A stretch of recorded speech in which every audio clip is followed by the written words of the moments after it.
Call to order the meeting of Mayor and Council. We appreciate everybody being here. If you can rise for the invocation by Councilman McCoy. Thank you, bow your heads. Dear Lord, thank you for the day. Thank you for the opportunity to gather in your name. Lord, please bless those men and women in this room, in our community, our city, and our world, Lord. We know underneath your will and your guidance, Lord, we are here to make the best and proper decisions for our city and our residents. Lord, continue to watch over our world as we go about our lives. Thank you for the opportunity to gather this week coming up.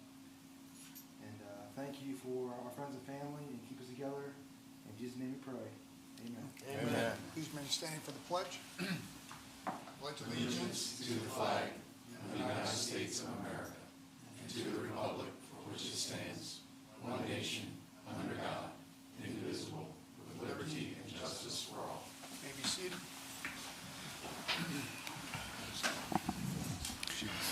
As a reminder to council, we do have an executive session again tonight. Are there any changes to tonight's agenda? No, sir, there are not. Okay, you've all received the minutes from our last meeting. If there are no questions or comments, I'll accept the motion to receive the minutes. Councilman Holland, Mr. Mayor, I make that motion. Okay, we have a motion. Is there a second? I'll second that motion. Councilman McCoy seconds. All in favor say aye. Aye. Those opposed? Okay, it's unanimous. All right, I'm going to invite up Miss Hickey to introduce her new employee to the Parks Department.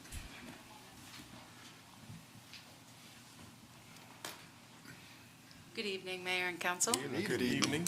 This is Evan Willie, our new hire. He started Monday, November 7th.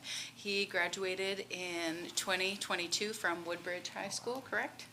And he was working seasonal, part-time for Heritage Shores, and then we scooped him up. He saw the opportunity for parks, and now he's with us. So we're very eager to have him.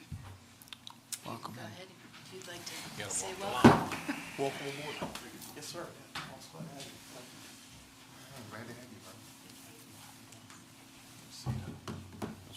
Welcome. We're going to get a picture real quick if we can. Orlando. Thank you.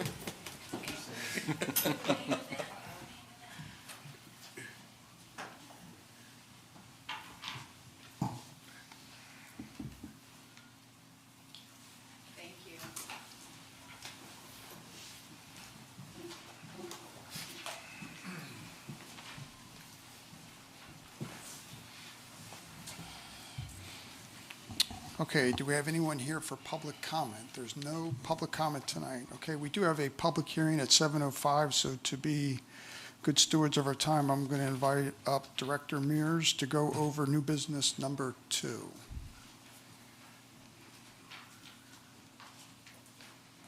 Good evening, Mayor and Council. Good evening. Just up here tonight to discuss the front-end loader bid that we received. I'm going to request that we postpone the motion on the bid or awarding the bid until I can continue to review the bids. So I'm asking to push it to the December 13th meeting. Okay, we do need a motion on that, correct? Yes, sir. Okay, I'll accept the motion. All right, Mr. Mayor, Councilman King, I'll make a motion to postpone the bid recommendation until the next regular council meeting on December the 13th, 2022. Okay, we have a motion from Councilman King. Is there a second? I'll second that. Councilman Santos seconds. All those in favor say aye. Aye. Those opposed, okay, it's unanimous. Thank Thank you, you, Mr. Mr. Mears. And also under new business number 5, we have some recommendation for appointments. We have Mr. Kevin Andrews to the Police Chiefs Advisory Board and Mr. Lawrence Purnell to Parks and Rec Committee. Both of these asked to be appointed. They want to be a part of this, so we were happy to do that. If there are no questions or comments about these two gentlemen joining these committees, I'll accept the motion.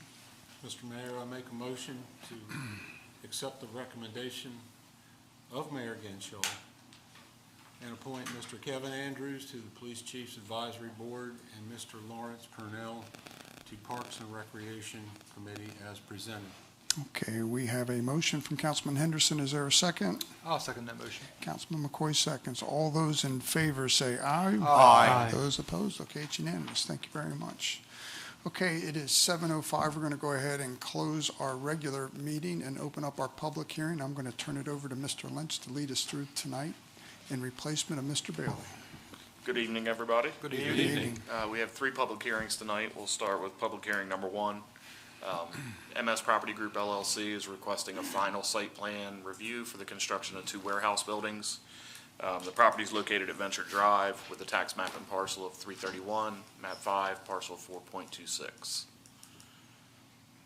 All right, here's an aerial photo of the property on the south side of Venture Drive. It's down at the end of Venture Drive. And here we have the site plan that's up for review right now. You can see the 2 warehouse buildings. Each warehouse, it can hold up to 5 units. So each warehouse is 9,960 square feet of flexible warehouse space with 5 tenant spaces. We have 22 proposed parking spaces, and it meets the area and bulk requirements of the M1 zone.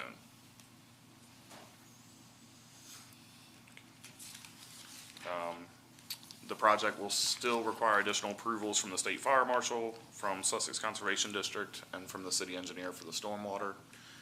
And there we have the site data as well.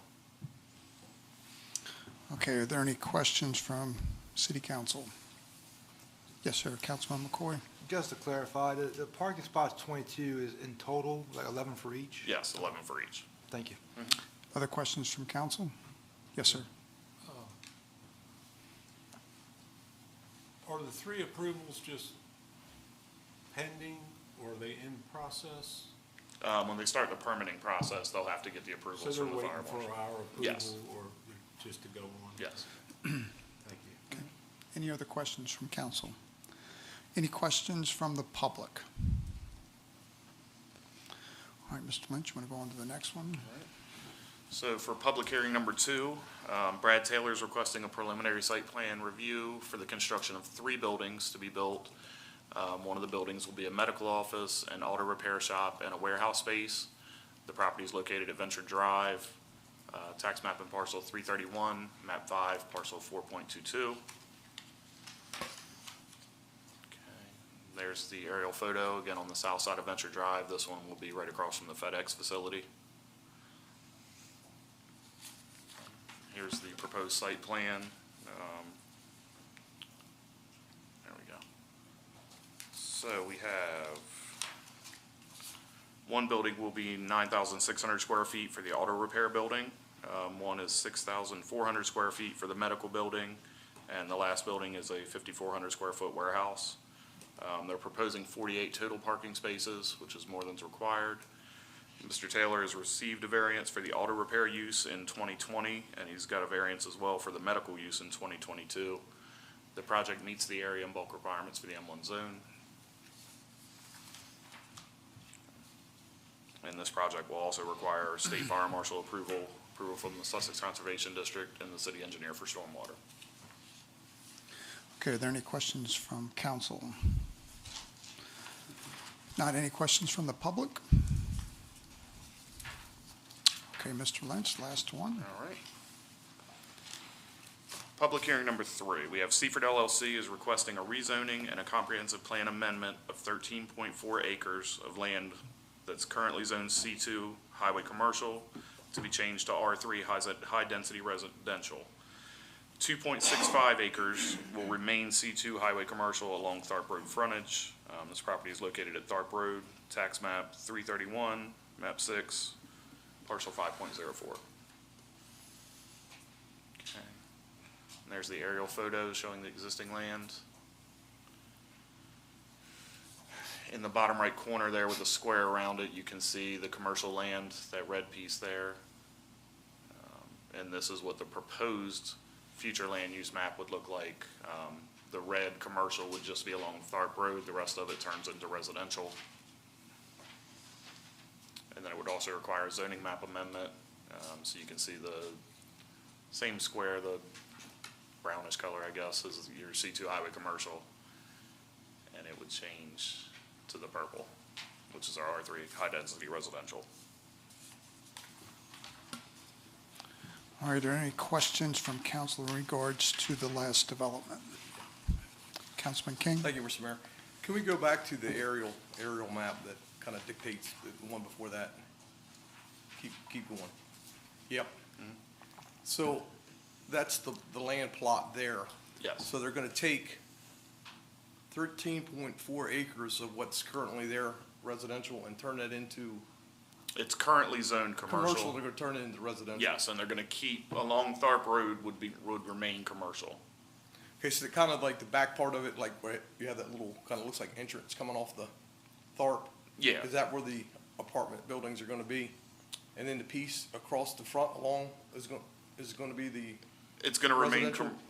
so commercial, it's part of a much larger project that involves the parcel behind it. right? And I don't. I think it's better if, Buddy, if you go forward to the Okay. zoning map revision, see there, okay, go back one, sorry. So Councilman King, what's shown in red is now commercial on our official zoning map. Okay. The request is this next map, which, as Mr. Lynch showed, that little parcel that's outlined will become R3 high-density residential in yellow, and the frontage along Tharp Road will remain C2 highway So the commercial. piece up against Walmart, is that going to stay commercial or is that going residential? So right now, it's zoned residential. It's already There's no- residential. There's no change to Okay. the larger parcel. Okay, all right, Yep. thank you. And Appreciate it. Mr. Mike Ryman is here. He is the design engineer. So if there are any technical questions, I apologize. We should have introduced Mr. Ryman earlier. No, I'm just a little concerned. We have very limited commercial property throughout our city to begin with. Yeah. And now we're taking a piece of the commercial property and we're turning it into more apartments, more. And maybe just a little bit of background. When the city first annexed this property and looked at this, it was in the early to mid-2000s, and it was a different developer that had a different plan and a different idea of market conditions and what his product was going to be in the market.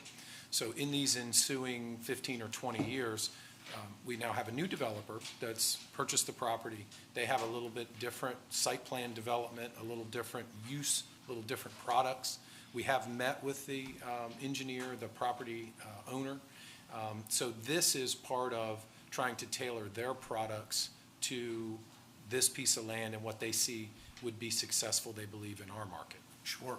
So I guess my other question would be the infrastructure, the access off of Thorpe Road into this potential complex. What does that look like? Is there any expectation from the city or state on what that looks like? So I'm going to ask Mike to come up, but what we're dealing with tonight, and certainly we can talk about access, entrances, so on and so forth. What we're dealing with tonight is a zoning change request. Right. So they have not developed detailed plans, nor have they really worked with DelDOT to the extent that they need to. A project of this size, and please correct me, Mr. Ryman, if I'm wrong, will require what's called a traffic impact study, and it's a lengthy process through DelDOT. The only access point that currently exists to that side of the property is Tharp Road, which is a state-maintained road. So it would require approval from the state of Delaware to have an access out on that road. If the project rezoning goes forward, council decides to work with the developer on this, then they would continue on with the engineering and design of their project, obtain approvals, and you would see development plans back in the future for a preliminary plan approval. I don't want to kick the can down the road, Councilman, but that might better help answer some of the questions that you might have. But I'm going to ask Mr. Ryman to maybe Sure. dovetail with that. For the record, Mike Ryman, 309 South Governors Avenue, Dover, Delaware. Appreciate the opportunity to comment. I'm here tonight representing Seaford LLC, who's the developer of the project. Everything that Mr. Anderson said is accurate in terms of the process. So we're just at the very early stages of the development process. We have gone to plus with our overall plan to begin that process, and out of that process, we have actually already initiated a traffic study for the larger project. That traffic study runs in concert with the actual plans that are developed for the layout of, houses and multifamily, what have you. What we're starting with tonight is simply the rezoning piece, which allows all of those steps to kind of fall into place. As it relates to access, we are aware that the city has, working with DelDOT, longer range plans for Preservation Drive to extend through that area.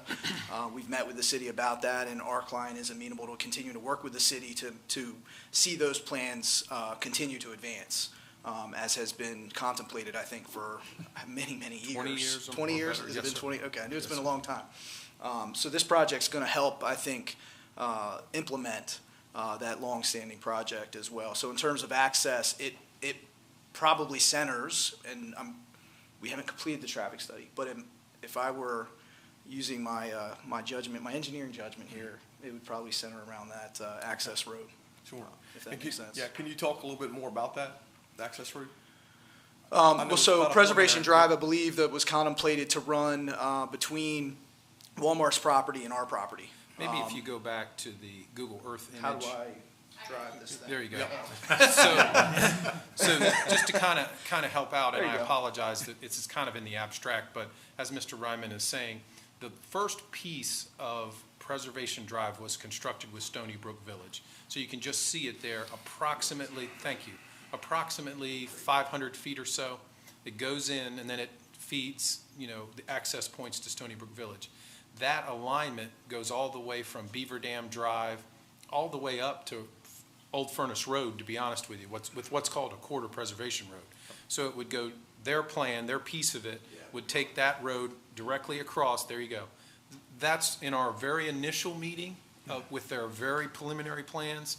We shared that with them. They agreed to look at that, try to work that into their plan. I think they're amenable to doing that. Yep.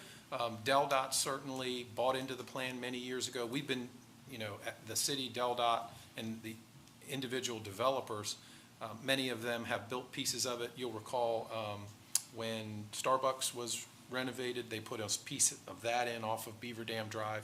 That's slated to connect at some point, just as this is slated to connect with Spotless Street, if you recall where that is. Right. Yeah, and that was some of my question and concerns. You've got the property across the street, right, the apartments, and that project started, and then it's just kind of faded away, right? So the infrastructure never completed. So as the city manager alluded, at some point, you'll have access behind Starbucks, so that road to connect. My concern is, if we come in, we start a project, right, and then we stop, and then we wait for somebody else to come in and then pick up the other piece and the other piece and the other piece.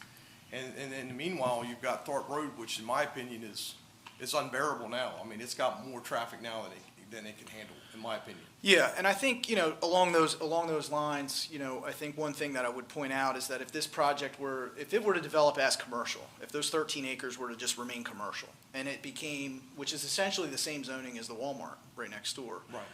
The amount of traffic you could develop on commercial with that singular access to Thorpe Road is probably 10 times. But what you it would don't be think there's any multifamily. chance of the two properties connecting, let's say Walmart and let's say it was another commercial property going adjacent to it, you don't think they could open that up and the two properties connect and, see what I mean, then you can I'm not kinda- sure I'm following 100% Well, what the you're. Walmart, right, so they come off of Thorpe, they already have an entrance and exit, multiple entrance and exits, right? So if you had a commercial property come behind that, build on that, against that, Are you talking about up here?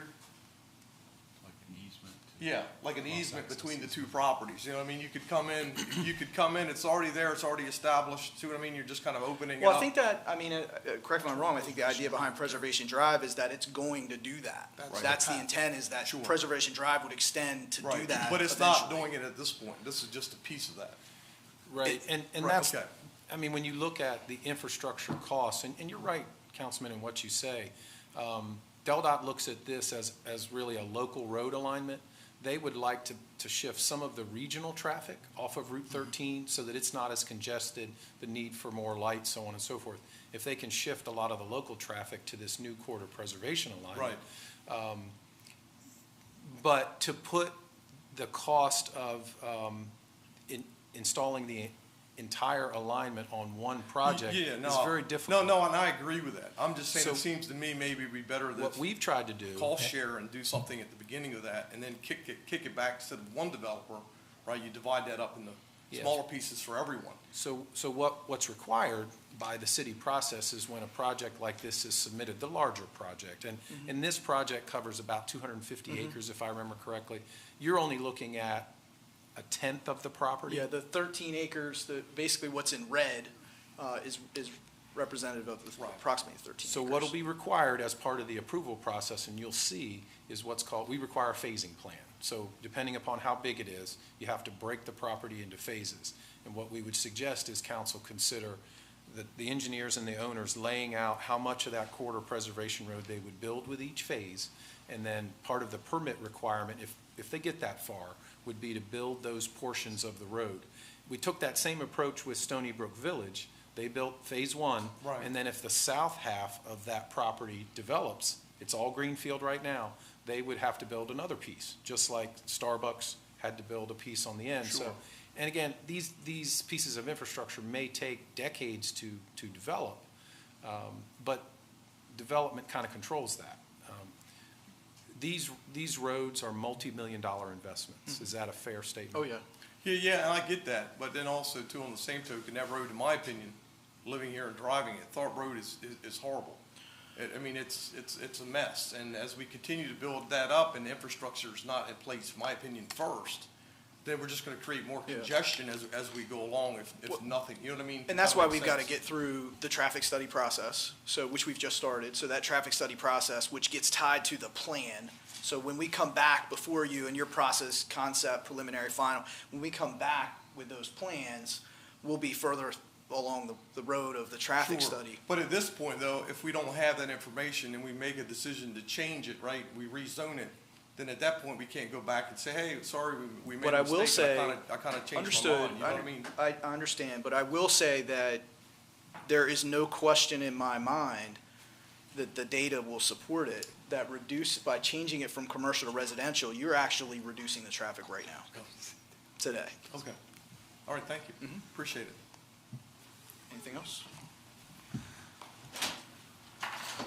Any other questions? I'm sorry, I got thrown off track there. Councilman Henderson. Could you go back to the zoning map? Or go up? So, okay, right there. I want to try to understand, the 13 acres that is requested for R3.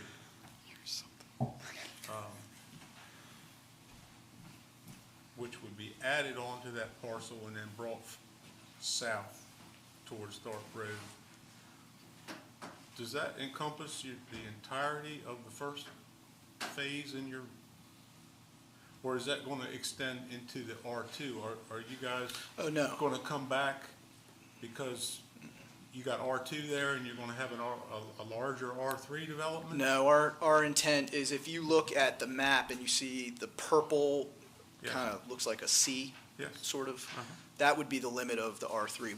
We are not intending to change the zone of the R2. Okay, because on the other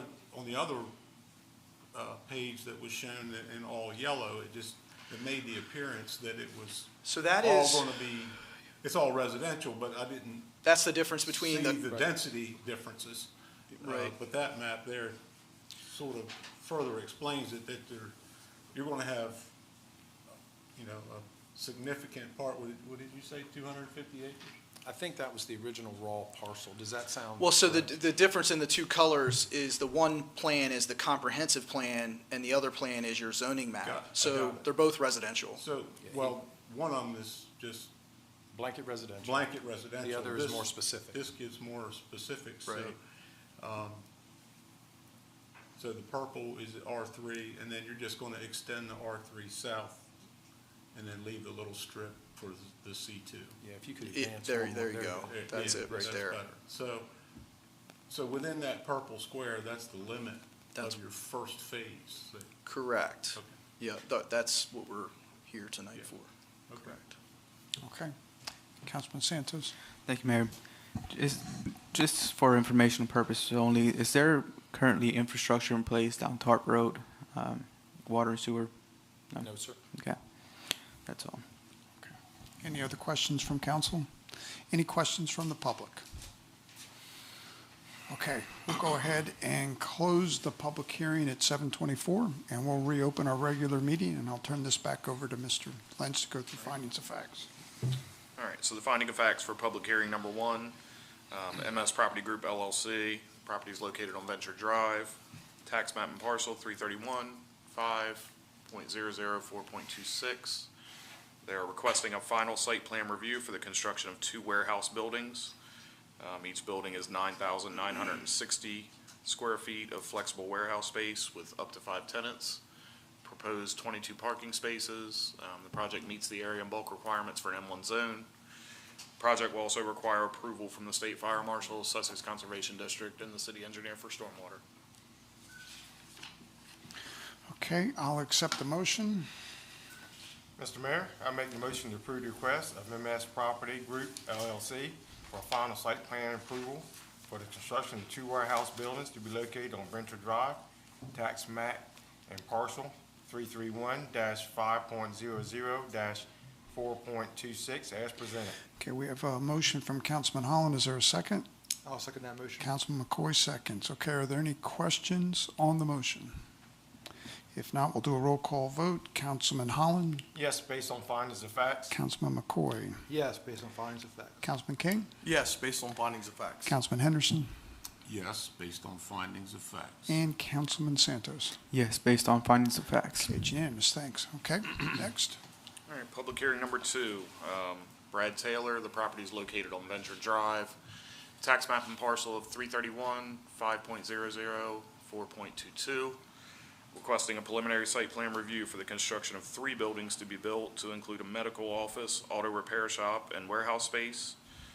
We have a 9,600 square foot auto repair building, a 6,400 square foot medical building, 5,400 square foot warehouse, proposed parking spaces of 48 parking spaces.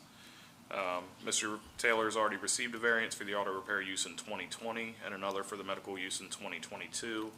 The project meets the area and bulk requirements for the M1 zone. Will require approval from the State Fire Marshal, Sussex Conservation District, and the City Engineer. And Planning and Zoning made a favorable recommendation on November 3rd, 2022. Okay, I'll accept the motion. Mr. Mayor, I make the motion to approve the request of Brad Teller for a preliminary site plan approval for the construction of 3 buildings to be built on Venture Drive, tax map and parcel 331-5.00-4.22 to include a medical office, auto repair shop, and warehouse space as presented. Okay, we have a motion from Councilman Holland. Is there a second? I'll second. Councilman Santos seconds. Are there any questions on the motion? If not, we'll do a roll call vote. Councilman Holland, Yes, based on findings of facts. Councilman Henderson, Yes, based on findings of facts. Councilman Santos, Yes, based on findings of facts. Councilman King, Yes, based on findings of and facts. Councilman McCoy. Yes, based on findings of fact. Okay, it's unanimous. Thanks again. And the last one. And public hearing number 3, Seaford LLC, property located on Tharp Road. Tax map and parcel 331, map 6.00, parcel 5.04. They are requesting a rezoning and a comprehensive plan update of 13.4 acres of land from the current zoning of C2 highway commercial to R3 high-density residential. 2.65 acres will remain C2 highway commercial along the Tharp Road frontage. The future land use map will be revised as shown for 13.4 acres from commercial to residential, and the zoning map to be revised as shown for the 13.4 acres from C2 commercial to R3 high-density residential. Planning and Zoning made a favorable recommendation on November 3rd, 2022. Okay, I'll accept the motion. Mr. Mayor, I make a motion to approve the request of Seaford LLC for a rezoning and a comprehensive plan amendment of 13.4 acres of land from current zoning of C2 highway commercial to R3 high-density residential, 2.65 acres to remain C2 highway commercial along the Tharp Road frontage located on Tharp Road, tax map and parcel 5.04 as presented. That was 331-6.00, correct? Okay. All right, so we have a motion from Councilman Holland. Is there a second? I'll second that motion. Councilman McCoy seconds. Is there any question on the motion? All right, we'll do a roll call vote. Councilman Holland, Yes, based on findings of facts. Councilman McCoy, Yes, based on findings of fact. Councilman King, Yes, based on findings of facts. Councilman Santos, Yes, based on findings of facts. and Councilman Henderson. Yes, based on findings of facts. Okay, it's unanimous. Thank you so much. Great Thank you. job. Thank you, Appreciate it, bud. Mr. job. Lynch. All right, now we're to new business number one. I'm going to invite up Mr. Sims to walk us through the revision. Good evening, everyone. Good evening.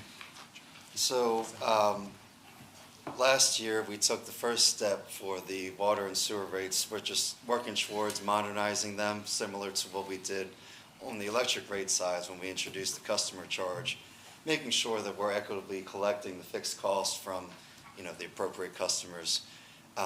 And so for the water and sewer side, the city asked me to take a look at reducing the gallons per EDU from 300 down to 250 gallons per day for one equivalent dwelling unit.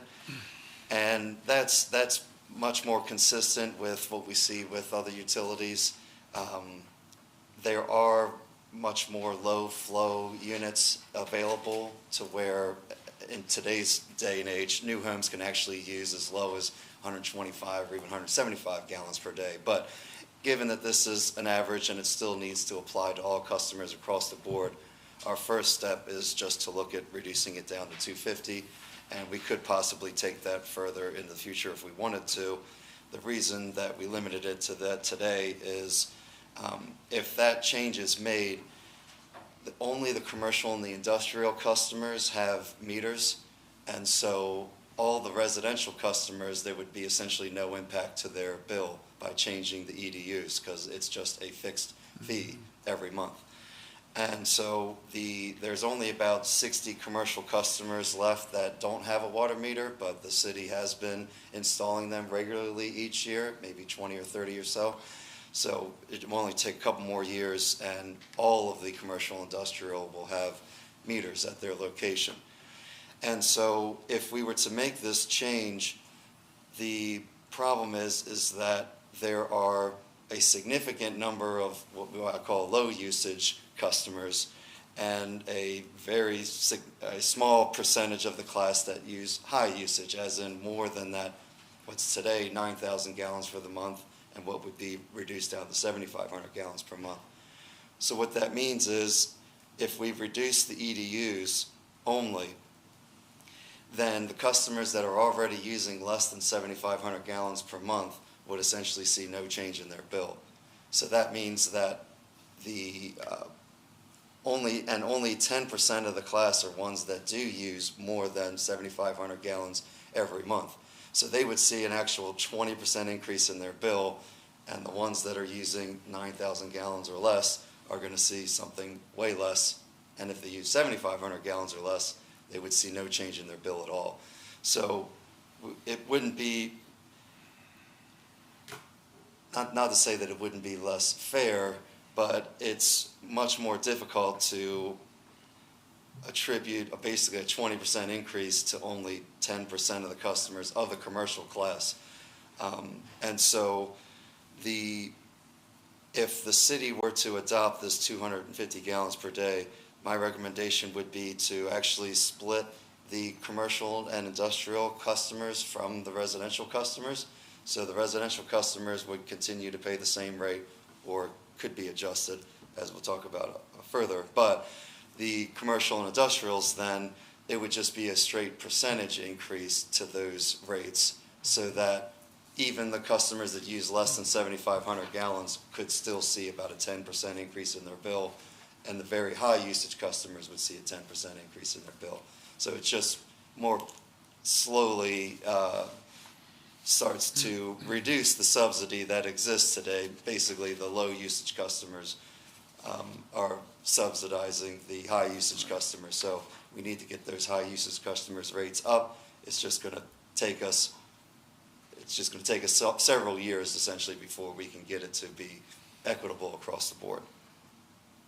So that's what option one is, what would look like in the summary. So it would be, if we were to reduce the gallons down to 250, that would be about a $215,000 increase in revenues. And like I said, that would be no increase to residentials. It's only for the metered commercial and industrial customers, which makes up the majority of the commercial and industrial. There's only, like I said, about 50 or 60 or so that don't have meters today. So looking at option 2 is if we were to introduce also some slight increase to the residential customers, now that we're going to be bifurcating that class separate from the commercial and industrials, then our thought is to essentially just institute a small increase for the residential customers. And so, not to say that the 3% is necessarily arbitrary, but it is one that is just picked kind of as a placeholder that we could use to say, all right, if we're increasing the commercial industrial rates by 10%, then perhaps we should at least be still increasing the residential rates at some level to not put too much separation between those two classes. Because ultimately, if the city does install residential meters down the line, then since the infrastructure is essentially the same for a small usage commercial customer and a residential customer, those rates could be brought back together in line with each other. So we don't want to create too much separation today as we move forward. A third option is to tie an increase exactly with the increase in the cost of living adjustment for Social Security.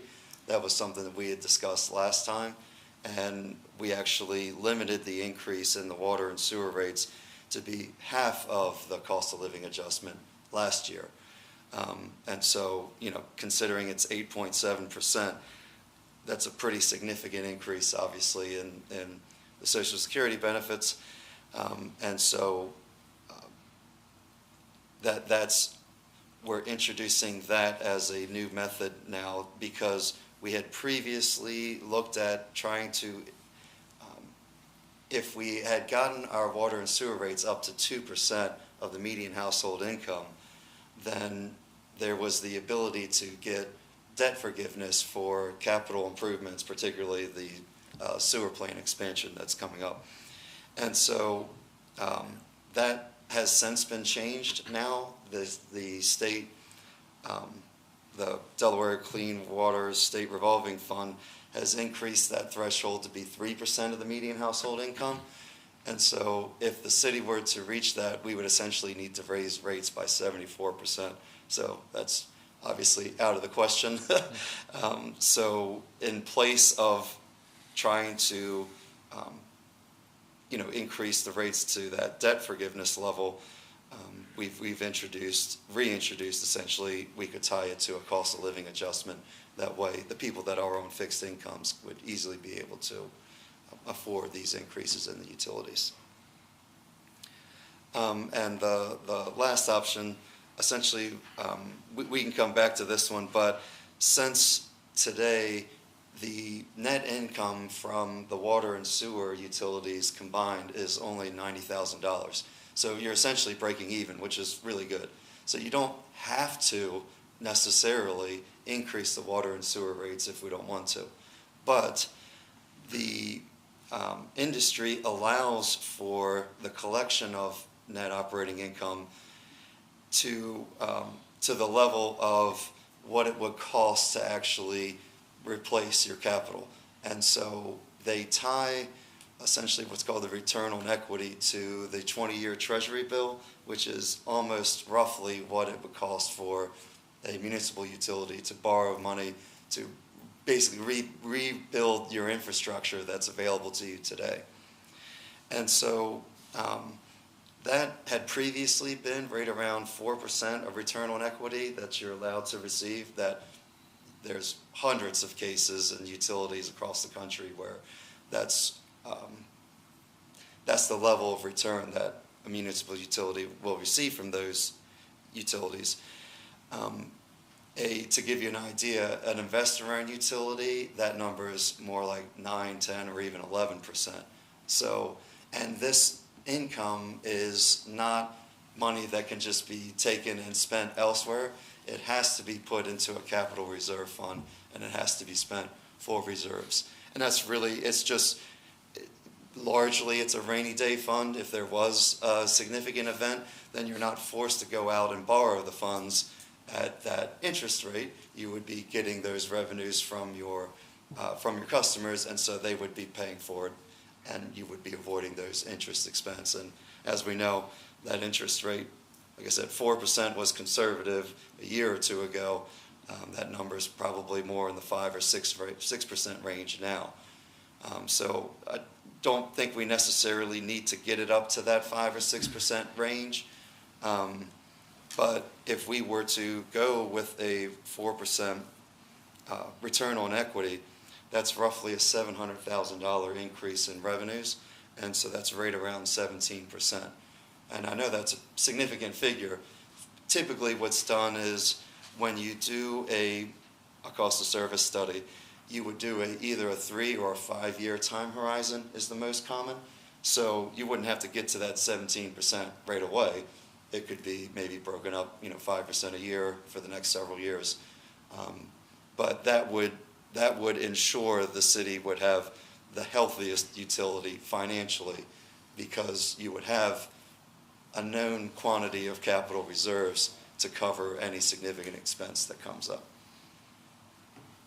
So those are sort of the 4 options. We can walk through them individually and show where rates are at if you want to, or I can pause and answer questions here, or...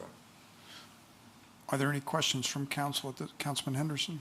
So option 2 is tied to option 4.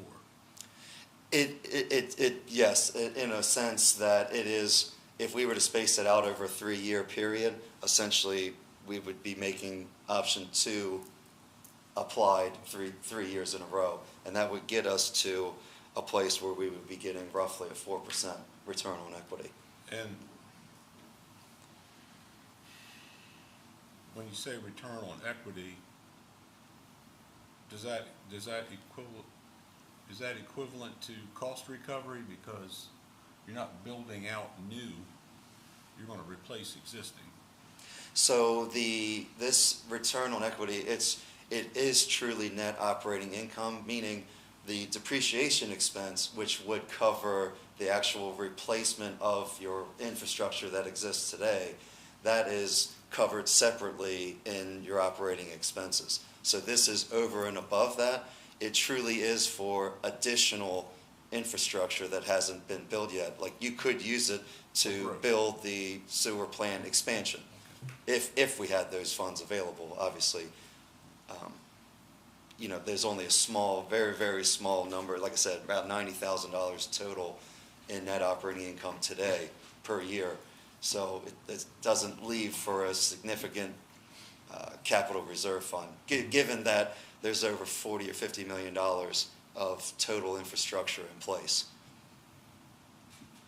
Thus why the $700,000, 4% return is relatively, like I said, reasonable for municipal utilities. Any other questions from council? Now, we're not voting on... No, sir. Mr. Sims did do a presentation to the Operations Committee, and they actually suggested another option be added to the presentation, which Mr. Sims did for council's consideration. What we would like is we would like to go through the presentation, answer any questions that are out there, and then get some feedback from the city council, because we would like to work with our rate consultant when we prepare our budget for next year in the January-February timeframe. If there is the implementation of any kind of rate adjustments, splitting the 2 rate categories, as stated, residential, commercial is one option. Obviously, there's 4 options here. We would like that feedback so we can prepare our budget accordingly, if that's possible.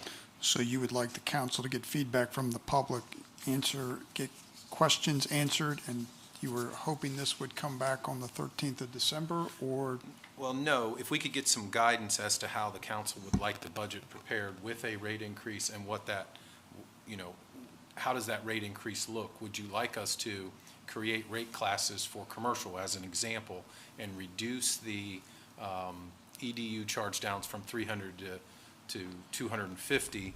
I'm sorry, I turned my page, but there would be, as an example, there would be, if you did that, there would be an additional $215,000 in revenue the city could garner. But that would have to come back through this group for a vote, correct? It could be part of the budget, yes, sir, as an example. Okay. Yep.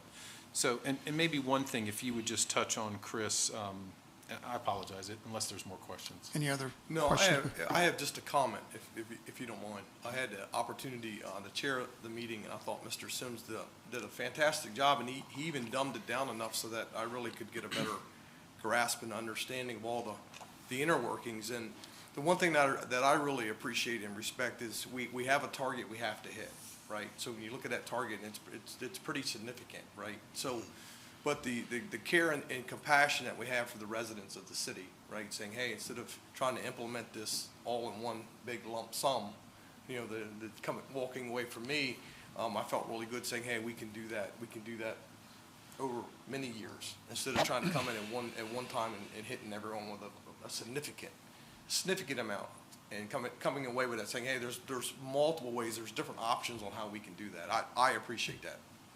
Thank you. Yep. Yeah, and I echo Councilman King's sentiment. I mean, Mr. Sims did a fantastic job, really going through the options, taking his time to explain it. One of the pages I would just like to discuss is page 7, which actually shows where our rates are currently.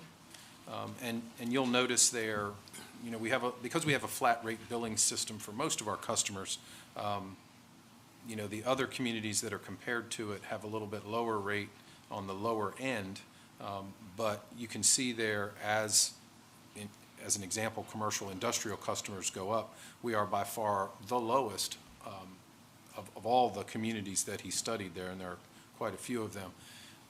What Mr. Sims is presenting to council, I believe, is really the first step of modernization of our rates, if council chooses to go that direction over the next many years.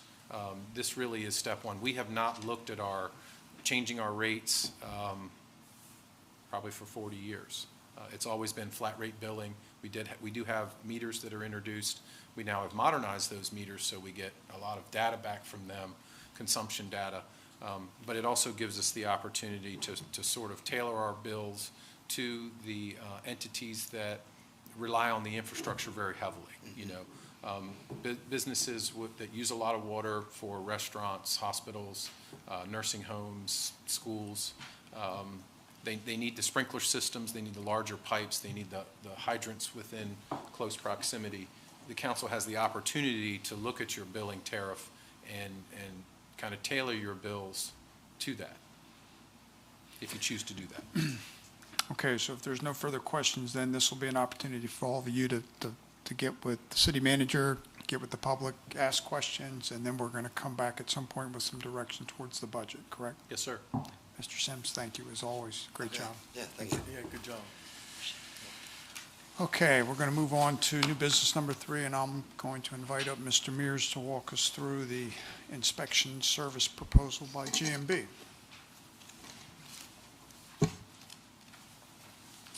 Good evening again. Good evening. So as you all know, we are in the process of design for our Seaford Village lift station.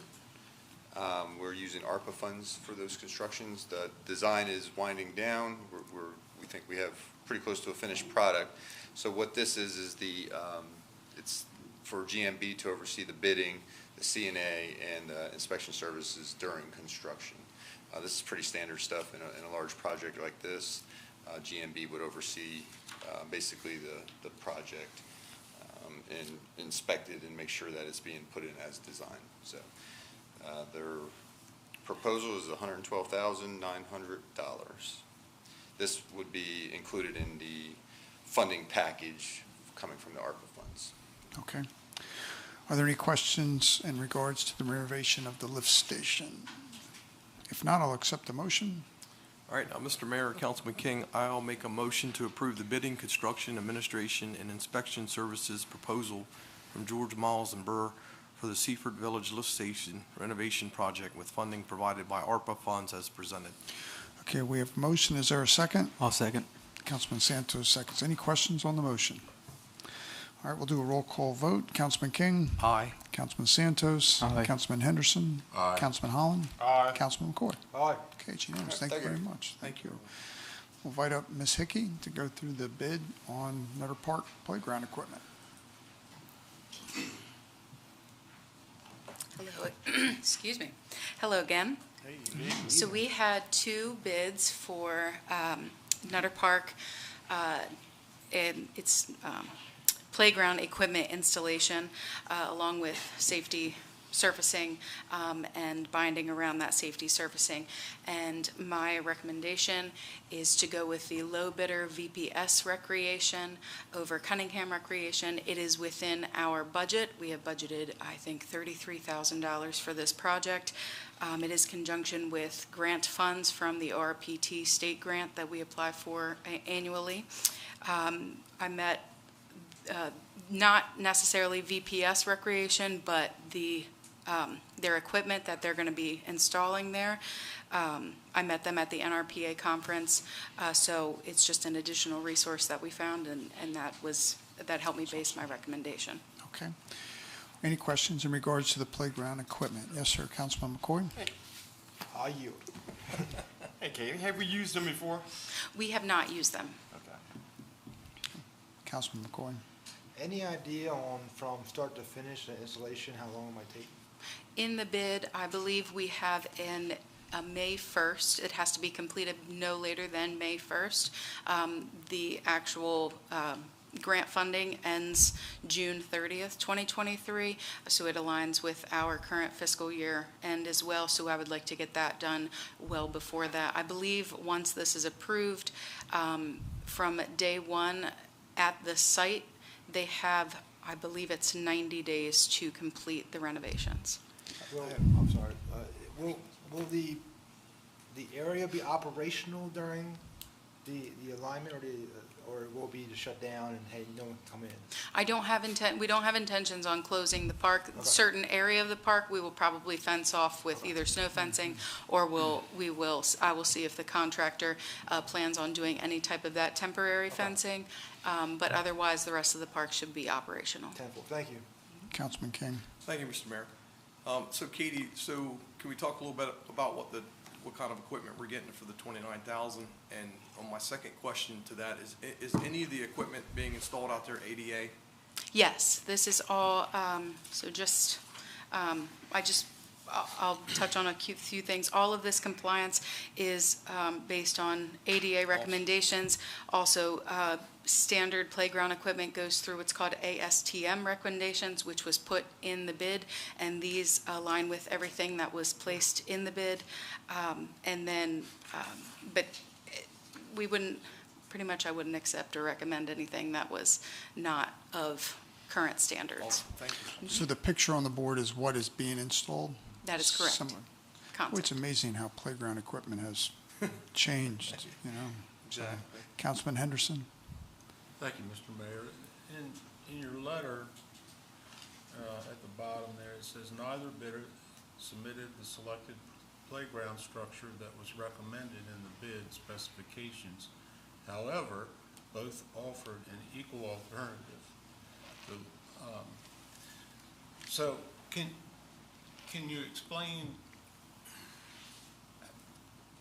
you know, you had a clause in your document that said or equal, right? Yes. You did. How did you determine that what you specified was equal?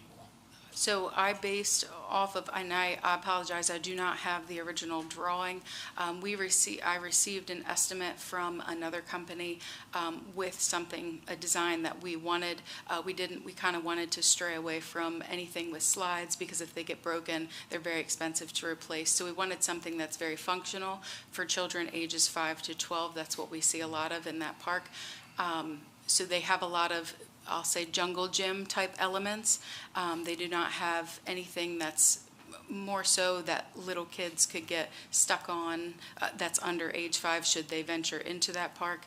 And comparing both of these, they have the same type of elements. So they had the same type of climbers. They had the same type of monkey bars, so very comparable. It's just we requested from Miracle Recreation, which is a playground equipment provider, and they are using, I believe, it's from Kid's Tale. So it's essentially the same concept, just from 2 different, I'll say, manufacturers. So the 2 different bidders bid on two different manufacturers, or did they bid on the same manufacturer? They were all, so from the estimate, or not the estimate, from the bid, that was through Miracle Recreation, and neither one of those chose through Miracle Recreation. They chose separate ones. Okay, so I just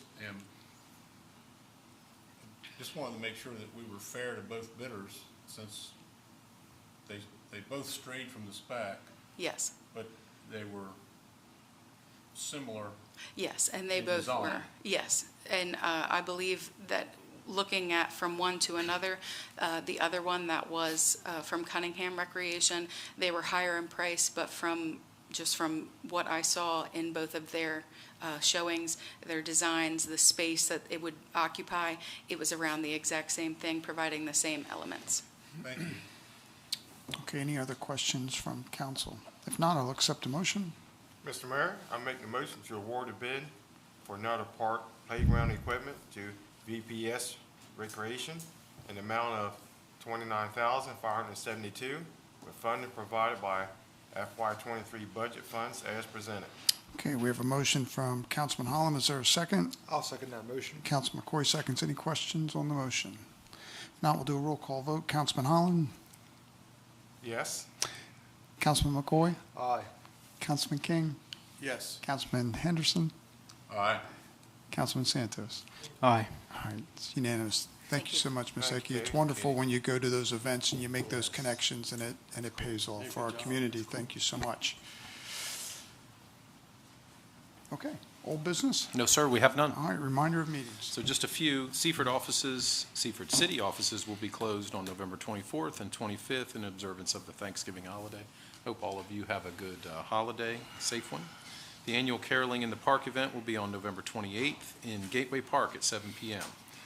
Seaford Christmas Parade will be on Saturday, December 3rd. Line up along Pennsylvania Avenue at 6 p.m., step off at 7. Rain date is December 4th on the same times. Burley Mears will be Director of Public Works, will be acting city manager from November 28th through December 2nd, 2022. And just a reminder, Leaf Machine is currently out in operation, and it will be out till the end of the year. So if you do have a problem, please call us. We will clear your catch basin for you if necessary in rain events. That's all we have, sir. Yeah, just want to do a couple wrap-ups on that. Certainly want to encourage people to come out to Carolyn in the Park. That is always the greatest small-town event, I think, it's just wonderful. Christmas parade, we are going to have the fire truck available for those of you that want to ride or whatever, that's going to be available. And also, as we're in the leaves are dropping and limbs are falling, please make sure they're small enough to be picked up and we're not re-landscaping our yards. And be kind to our public works employees. So, okay, with that, we'll go to committee reports, administration, IT, Councilman Santos. Thank you, Mr. Mayor. The following meetings were attended by city staff. They met with the Oyster House project landscape architect for a one-year warranty inspection. They met with the Kiwanis Club members regarding the placement of a new information sign at Kiwanis Park. They met with the city engineer regarding the water modeling and the replacement of Delaney domestic well. They attended a pre-construction meeting with GGI Builders and GMB for the renovations at 106 Spring Street. For the IT report, they reinstalled the ESXi image for VMware on all hosts. They worked with issues regarding the virtual desktop provisioning. The work has begun around the city council room, media, and table relocation. The rack is partially cabled and powered up the new firewalls and core switches. I would like to say that Gary has been working extremely hard. He was, I heard that he was up until like 4 a.m. on Thursday. He was. Yeah. So just want to give a shout out to him. We really appreciate his work. For the administration report, or HR and finance, that Jessica Johnson was promoted to the position of billing representative, and all other business is routine.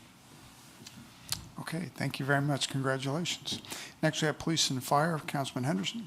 Thank you, Mr. Mayor. Got two full reports, and I'll try to condense it down some. Fire Chief John Wilson reports from the last from the last period, there's total in fire department, there was a total of 893 calls for 2022 for an average of 2.7 per day. In November, there's 49 calls per day so far this month for an average of 2.3 calls per day. EMS statistics, there's 3,610 calls for 2022 for an average of 11.1. And November of 2022, there's 249 calls for an average call per day of 11.8.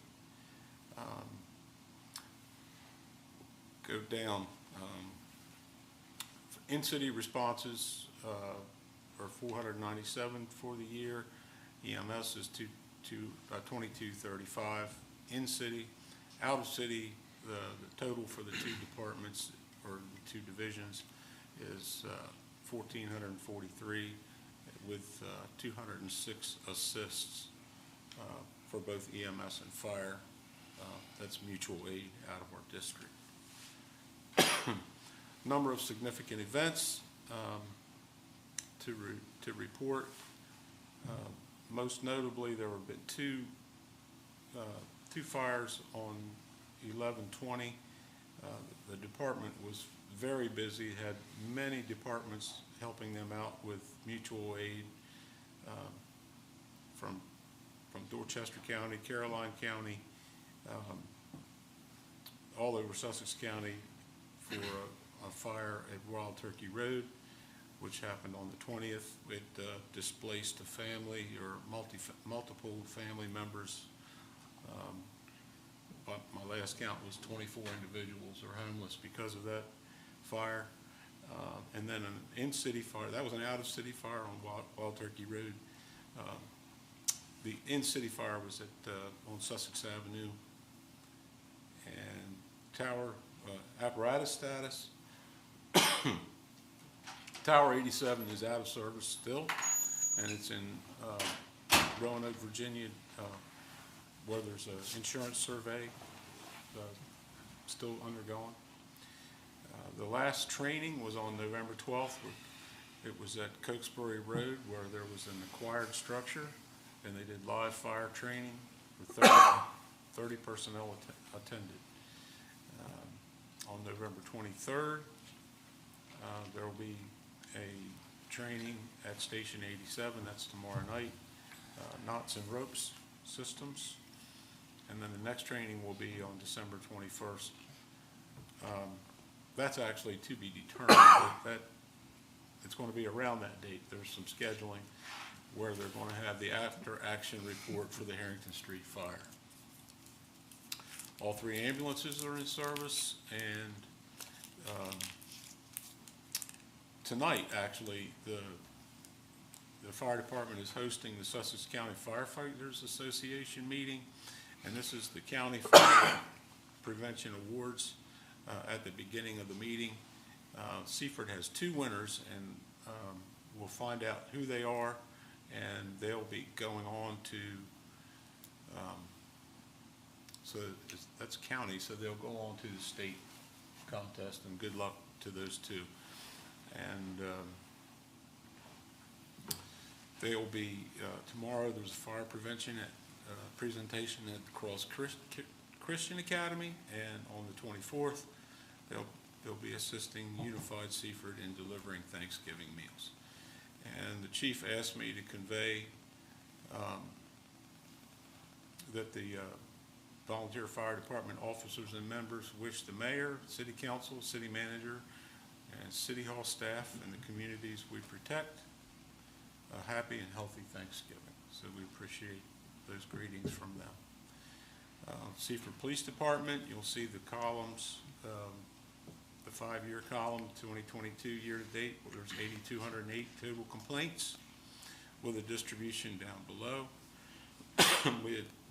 I had said something last meeting that it's anticipated that some of these total crimes, or some of these crimes may exceed the year previous, but there are also other crimes that are projected to be fewer. So we've got another month left in the year, and it's likely that will be a little bit lower for the year, which is a good thing. And hopefully we'll be able to trend back down to pre-COVID levels. We were, pre-COVID, crime was on a decreasing trend. So we hope to be returning to at or below those levels. It's been really tough on the department and on the general public who has to endure these crimes. On all crimes, there's 161, and you'll see the distribution down there. For an 80% clearance rate, you might remember that the clearance rate was a little bit lower, so it's climbing back up. Some of these crimes are being cleared out. Under drug complaints, there were 10 drug crimes, 4 adult arrests, 2 prosecution decline, a couple search, or 1 search warrant, and 2 overdoses. Under traffic, 187 traffic contacts, resulting in 93 citations and 7 warnings, 6 DUIs, 4 alcohol and 2 drug related, with 1 crash related DUI. Total of 27 crashes, none fatal, 2 injuries, 7 hit and runs. Now that's higher than the previous period. So the chief's on vacation this week, but he was very concerned at our last meeting that 6 was a high number, and it's increased this time. And he actually warned that with holidays coming that this was likely to rise, and even though they've stepped up speed enforcement, it still seems to some of these hit and runs and some of these other accidents are still increasing. You'll see a number of significant events. The notable event on the 20th of November, the police department investigated a firearms complaint on Arch Street in the area of Arch and King Street. The subject displayed a firearm and attempted to discharge the firearm with negative results. However, if the gun had not fired, there probably would have been another serious injury or murder. So the subject was arrested yesterday on November 21. You'll see the administration's busy with a number of meetings and events. There's past events. The chief was present at the tour of residents of River Place. He did a return day event. No, he did not. Lieutenant Miller and Master Corporal Wingate attended the return day event. Were they witnesses to your victory? They were not. Oh, what a shame. They missed a great opportunity. November 11th was Veterans Day. The chief, the deputy chief, and Detective James were present. And on the 18th, Lieutenant Miller, Staff Sergeant Horn, and Master Corporal Wingate teamed up with Walmart Associates and delivered turkeys to families in need around the Seaford area. So there's a number of training. There were a number of training opportunities. Most notably, on the 16th of November, there was Virtua simulator training for active attack for the Seaford Police Department members and the Seaford School District constables. And also like to thank the 2 Councilmen Santos and Councilman King for participating. I had participated earlier at an earlier event, and I hope you got as much out of it as I did. It's a very compelling experience. Yeah. So with that, I'd just like to conclude to wish everyone a happy Thanksgiving and happy and safe. Enjoy fellowship with friends and neighbors and family. Thank you. you. Amen. Thank you. Next, Code, Parks and Rec, Councilman Holland. Thank you, Mr. Mayor. At this time, there is no code report, and so we'll move on to Parks and Rec. They have received fencing for Serotomus and will plan to install within the next coming weeks. And they met with contractors to look at Gateway Park irrigation repairs and J-Nest repairs. And Park One Tech, Michelina, Brumley passed their pesticide applications exam, and they held the men's slow pitch softball championship.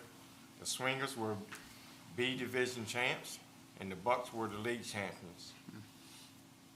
And they completed youth basketball registrations with 150 kids registered for the season. Now I'm working on confirming coaches and sorting teams.